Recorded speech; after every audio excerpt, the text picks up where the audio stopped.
राज breaking news channel पर आपको उत्तर प्रदेश और देश की ताज़ा ब्रेकिंग न्यूज, राजनीति, क्राइम और वायरल खबरें सबसे पहले मिलेंगी। जुड़े रहें सबसे तेज खबरों के साथ। बदायूं में दर्दनाक हादसा हुआ, जहां चलती कार अचानक आग का गोला बन गई। कार में सवार दंपति फंस गए। आग इतनी तेज थी कि पत्नी जिंदा जल गई, जबकि पति गंभीर रूप से झुलस गया।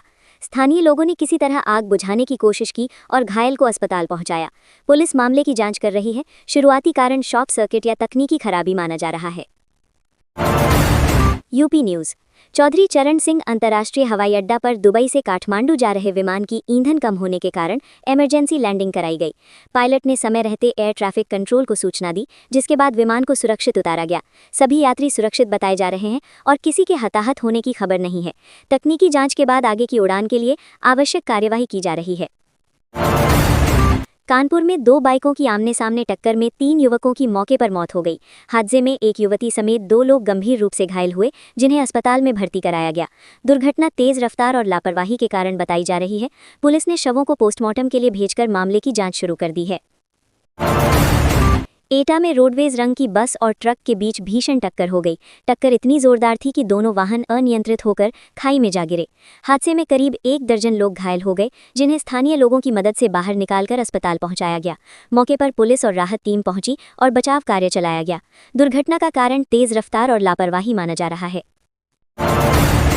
उत्तर प्रदेश अधीनस्थ सेवा चयन आयोग ने विधान भवन रक्षक 120 पद और अग्नि रक्षक 50 पद के लिए भर्ती विज्ञापन जारी किया है। इच्छुक अभ्यर्थी 9 से 29 जून तक ऑनलाइन आवेदन कर सकते हैं। आवेदन शुल्क जमा करने की अंतिम तिथि भी 29 जून तय की गई है। अभ्यर्थियों को निर्धारित योग्यता और नियमों के अनुसार आवेदन करना होगा। भर्ती प्रक्रिया से जुड़ी विस्तृत जानकारी आयोग की आधिकारिक वेबसाइट पर उपलब्ध है। अवध बार एसोसिएशन ने इलाहाबाद उच्च न्यायालय की लखनऊ खंडपीठ में सुरक्षा चूक पर गंभीर चिंता जताई है। हाल ही में एक महिला द्वारा बच्चे सहित आत्महत्या के प्रयास के बाद एसोसिएशन ने वरिष्ठ न्यायाधीश को पत्र लिखकर सुरक्षा व्यवस्था मजबूत करने, प्रवेश नियंत्रण कड़ा करने और निगरानी बढ़ाने की मांग की है, ताकि भविष्य में ऐसी घटनाओं को रोका जा सके। मथुरा में यमुना नदी में मोटर बोट पलटने से लापता हुए 7 श्रद्धालुओं का अब तक कोई पता नहीं चल सका है। शुक्रवार को पेंटून पुल से टकराने के बाद बोट पलट गई थी, जिसमें 37 से अधिक लोग सवार थे। कई लोगों को सुरक्षित बचा लिया गया, जबकि लापता लोगों की तलाश के लिए एनडीआरएफ और गोताखोरों की टीमें लगातार सर्च ऑपरेशन चला रही हैं। प्रशासन स्थिति पर नजर बनाए हुए है। मेरठ में सड़क चौड़ीकरण और प्रशासनिक कार्यवाही के चलते व्यापारी अपनी ही दुकानों को तोड़ने को मजबूर हैं। जिन दुकानों को उन्होंने वर्षों तक खून पसीने से खड़ा किया, आज उन्हीं पर खुद हथौड़ा चला रहे हैं। व्यापारियों का कहना है कि उन्हें पर्याप्त समय और मुआवजा नहीं मिला, जिससे भारी नुकसान हो रहा है। कई लोग आक्रोश और बेबसी में हैं, जबकि प्रशासन इसे विकास कार्य का हिस्सा बता रहा है। मुरादाबाद के पंचायत भवन में अमर उजाला की ओर से आज मेधावी सम्मान समारोह आयोजित होगा। सुबह 11 बजे शुरू होने वाले इस कार्यक्रम में यूपी सीबीएसई और आईसीएसई बोर्ड के टॉप छात्र छात्राओं और खेल में उत्कृष्ट प्रदर्शन करने वाले खिलाड़ियों को सम्मानित किया जाएगा। मुख्य अतिथि संतोष गंगवार होंगे, जबकि पद्मश्री दिलशाद हुसैन समेत कई विशिष्ट अतिथि भी शामिल हैं। मिर्जापुर में सनसनीखेज वारदात में सुबह टहलने निकले एक अधिवक्ता की दिनदहाड़े गोली मारकर हत्या कर दी गई। घटना से इलाके में हड़कंप मच गया और लोगों में दहशत फैल गई। सूचना पर पहुंची पुलिस ने मौके का निरीक्षण कर शव को पोस्टमार्टम के लिए भेज दिया। हमलावर फरार हैं, उनकी तलाश में टीमें जुटी हैं और मामले की जांच जारी है। लखनऊ कानपुर एक्सप्रेसवे पर वाहनों के संचालन को लेकर बार-बार तारीखें तय होने के बावजूद अब तक अंतिम निर्णय नहीं हो सका है। निर्माण कार्य और तकनीकी परीक्षणों में देरी के कारण उद्घाटन टलता जा रहा है। इससे रोजाना आने जाने वाले यात्रियों को परेशानी हो रही है। अधिकारी जल्द ही सभी औपचारिकताएं पूरी कर एक्सप्रेसवे को शुरू करने का दावा कर रहे हैं, लेकिन फिलहाल कोई निश्चित तारीख घोषित नहीं की गई। सीएम योगी आदित्यनाथ इन लखीमपुर खीरी। मुख्यमंत्री योगी आदित्यनाथ शनिवार को लखीमपुर खीरी के दौरे पर पहुंचे।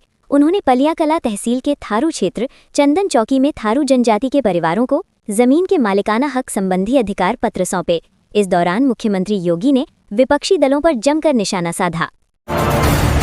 सीतापुर में टूरिस्ट बस और कार की जोरदार टक्कर में करीब 25 लोग घायल हो गए। सभी यात्री नैमिष धाम जा रहे थे। हादसा तेज रफ्तार और लापरवाही के कारण हुआ बताया जा रहा है। घायलों को तुरंत नजदीकी अस्पताल में भर्ती कराया गया, जहां उनका इलाज जारी है।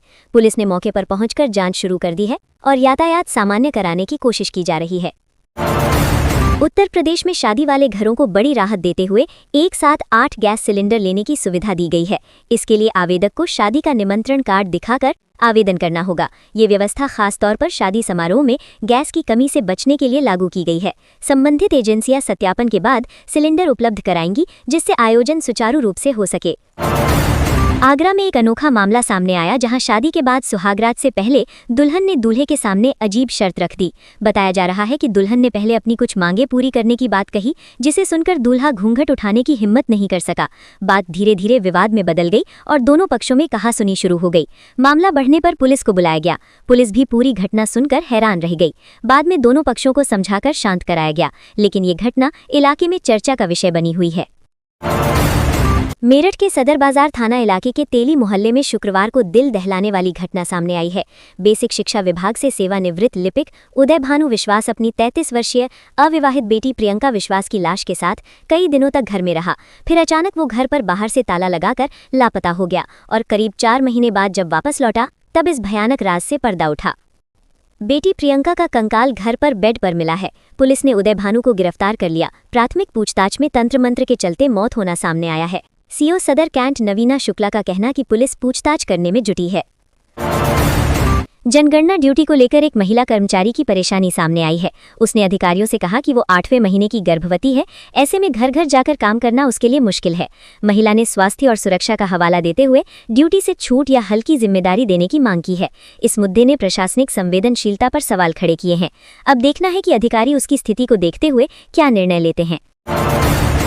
आगरा में बिजली के खंभों से लाखों रुपए के कॉपर तार चोरी के मामले में 19 साल बाद अदालत ने आरोपियों को बरी कर दिया। सबूतों के अभाव में दोष सिद्ध नहीं हो सका। लंबे समय तक चले मुकदमे के बाद कोर्ट ने फैसला सुनाया। इस दौरान गवाह और साक्ष्य कमजोर पड़ गए, जिससे अभियोजन पक्ष आरोप साबित नहीं कर पाया। मामले का अंत न्यायिक प्रक्रिया की धीमी गति पर सवाल खड़े करता है। आगरा में अवैध निर्माण के तहत 68 घरों पर बुलडोजर चलाने की तैयारी है। भवन मालिकों को जल्द ही नोटिस जारी किए जाएंगे। प्रशासन ने मानसून से पहले इन निर्माणों को ध्वस्त करने का लक्ष्य तय किया है, ताकि जल भराव और अन्य समस्याओं से बचा जा सके। अधिकारियों का कहना है कि ये कार्यवाही नियमों के तहत की जा रही है और पहले सभी को अपनी बात रखने का मौका दिया जाएगा। मेरठ में सड़क चौड़ीकरण और प्रशासनिक कार्यवाही के चलते व्यापारी अपनी ही दुकानों को तोड़ने को मजबूर हैं। वर्षों की मेहनत और खून पसीने से खड़ी की गई दुकानों पर अब वे खुद हथौड़ा चला रहे हैं। व्यापारियों का कहना है कि उन्हें पर्याप्त समय और उचित मुआवजा नहीं मिला, जिससे भारी आर्थिक नुकसान हो रहा है। इस स्थिति से उनमें नाराजगी और बेबसी साफ दिखाई दे रही है, जबकि प्रशासन इसे शहर के विकास के लिए जरूरी कदम बता रहा है। उत्तर प्रदेश में योगी सरकार की प्रधानमंत्री श्रम योगी मानधन योजना असंगठित क्षेत्र के श्रमिकों को बुढ़ापे में सामाजिक सुरक्षा प्रदान कर रही है। 15 जनवरी से 15 मार्च 2026 तक चले विशेष अभियान से नामांकन में तेजी आई है। फिरोजाबाद, गाजियाबाद और बस्ती जैसे जिलों ने उत्कृष्ट प्रदर्शन किया, जबकि हरदोई और आजमगढ़ मॉडल जिले बनकर उभरे हैं। ये योजना प्रदेश के सामाजिक सुरक्षा ढांचे को मजबूत कर रही है। इलाहाबाद हाईकोर्ट ने 1086 न्यायिक अधिकारियों के कार्यक्षेत्र में बदलाव किया है। इससे पहले 5 अप्रैल को 710 अधिकारियों का स्थानांतरण हुआ था। महानिबंधक ने 10 अप्रैल को 3 अधिसूचनाएं जारी की, जिनमें एडीजे स्तर के 408, एडिशनल सिविल जज के 277 और सिविल जज स्तर के 401 अधिकारियों का स्थानांतरण शामिल है। बिजनौर के खादर क्षेत्र में वन विभाग ने आधी रात को कार्रवाई करते हुए अवैध रूप से डेरा डाले वन गुज्जरों को खदेड़ दिया। टीम के पहुंचते ही वहां अफरा तफरी मच गई और लोग अपनी भैंसों को लेकर भागने लगे। इस दौरान करीब 300 भैंसों में से 125 से अधिक गंगा नदी पार कर दूसरी ओर निकल गई। वन विभाग का कहना है कि ये अभियान अतिक्रमण हटाने के तहत चलाया गया, जबकि गुज्जरों ने अपनी आजीविका प्रभावित होने की बात कही है। गोंडा में पेंशन बनवाने के बहाने एक दिव्यांग महिला दुर्गा के साथ बड़ा धोखा किया गया। आरोप है कि 3 लोगों ने उसे झांसा देकर आधार कार्ड और अंगूठा लगवा लिया और करीब 6.5 बीघा जमीन का बैनामा अपने नाम करा लिया। पीड़िता को जब इसकी जानकारी हुई तो उसने शिकायत दर्ज कराई। पुलिस मामले की जांच में जुट गई है और आरोपियों के खिलाफ कार्रवाई की तैयारी कर रही है। लखीमपुर में अब अभिभावक स्कूल वाहनों की फिटनेस की जानकारी QR कोड स्कैन कर आसानी से प्राप्त कर सकेंगे। परिवहन विभाग ने इसके लिए UPIS VMP पोर्टल पर सभी स्कूल वाहनों का विवरण अपलोड कराने की प्रक्रिया शुरू कर दी है। विभाग ने स्पष्ट किया है कि 15 अप्रैल तक ये जानकारी अनिवार्य रूप से दर्ज करनी होगी। इससे वाहनों की निगरानी बेहतर होगी और बच्चों की सुरक्षा सुनिश्चित करने में मदद मिलेगी। अमरोहा में अवैध शराब माफिया जग्गा को पकड़कर ला रही पुलिस टीम पर उसके परिजनों ने हमला कर दिया। रास्ते में महिलाओं समेत परिवार ने पुलिस को घेर लिया, वर्दी फाड़ी और धारदार हथियार से हमला कर जग्गा को छुड़ा लिया। बाद में पुलिस ने दबिश देकर जग्गा, उसकी मां, पत्नी और बहन सहित 4 लोगों को गिरफ्तार किया। हरदोई नगर पालिका ने बरसात से पहले जल भराव की समस्या से निपटने के लिए नालों की व्यापक सफाई अभियान शुरू कर दिया है। इस अभियान के तहत शहर के 3 बड़े नालों की सफाई कराई जाएगी। इसके लिए 38.77 लाख रुपए का बजट स्वीकृत किया गया है। नगर पालिका का लक्ष्य है कि समय रहते सफाई पूरी कर बारिश में जल भराव की समस्या को कम किया जा सके। अखिलेश यादव ने 2027 के चुनाव को लेकर सपा कांग्रेस गठबंधन पर स्थिति स्पष्ट कर दी है। उन्होंने कहा कि अगर जनता के हित में जरूरत पड़ी तो साथ मिलकर चुनाव लड़ने पर विचार किया जाएगा।